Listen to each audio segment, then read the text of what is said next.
Covid-19, le chef de l'État s'est rendu hier à l'Institut Pasteur de Dakar. Après les hôpitaux, Libération nous apprend que le président Macky Sall s'est rendu ce vendredi à l'Institut Pasteur pour s'enquérir de la situation et apporter son soutien et encouragement aux travailleurs. D'après l'AS, il a aussi visité les installations et laboratoires de production de vaccins amarides et de production de tests rapides. Par ailleurs, le Soleil nous révèle que le ministère de l'Intérieur a informé hier que le port obligatoire de masques dans les lieux publics et privés est prorogé pour une durée de 3 mois à compter du 30 juillet. Situation épidémiologique de la pandémie, la maladie emporte 15 patients en un jour, note le quotidien. Après avoir envoyé au cimetière près de 1000 personnes âgées, la Covid-19 fauche 79 personnes entre 0 et 44 ans. Delta livre ses chiffres, titre Sud Quotidien. Dans l'enquête, la directrice générale de la santé déclare que le personnel de santé aussi est atteint jusqu'à avoir des décès. Selon Dr Marie-Khémé Ngom, cette troisième vague est virulente et meurtrière. Elle n'épargne ni les jeunes ni les enfants. Elle a même avancé dans les échos du jour que des enfants de 2 ans sont morts de la Covid. La troisième vague de la Covid-19 a fait sortir le leader du PASTEF de son mutisme. Face à la presse hier, Ousmane Sonko s'est prononcé sur les vaccins et sur le Némékoutour de son parti qu'il a décidé de suspendre. Dans l'AS, Sonko a fait savoir qu'il ne croit pas à la thèse du complot concernant les vaccins. Mais les Sénégalais ont le droit de se poser des questions. Dans les échos du jour, Sonko dit être convaincu que la Covid est à prendre au sérieux. Mais pour lui, nos gouvernants ne sont pas à la hauteur de leur mission. Ainsi donc, Sonko dissèque les chiffres et accuse le régime de se jouer du peuple, titre le journal dans lequel Sonko dit douter de la véracité des données virologiques que nous livrent les autorités. Après cette sortie virulente du leader du PASTEF sur la gestion du coronavirus, Diouf Sarr et compagnie ont craché du feu sur Sonko. Dans l'AS, la convergence des cadres républicains déclare que c'est dans un contexte de mobilisation nationale qu'un virus politique tente de les distraire avec comme variant un politicien aigri qui cherche à surfer sur le deuil collectif. D'après l'AS, la CCR accuse Ousmane Sonko de n'avoir aucune compassion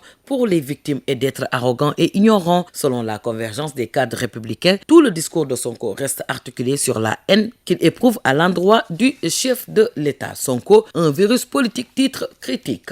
Troisième vague, responsabilité, chacun se renvoie la balle. Mais dans Vox Populi, le chef du service des maladies infectieuses et tropicales de FAN estime que sur les manquements notés dans la riposte contre le coronavirus, il y a le retard dans la réactivation des CTE, il y a aussi le fait qu'on n'a pas suffisamment communiqué sur le vaccin. Selon le professeur Seydi, on a laissé des gens occuper les médias pour dénigrer le vaccin avant de réagir. Mais pour Mame Sagar, on est tous coupables de la troisième vague. Si l'on tient compte du relâchement général, nous avons dormi sur nos lauriers. Et c'est pourquoi, dit-il dans Source A, même si nous étions en avance sur les autres, on a finalement été rattrapés.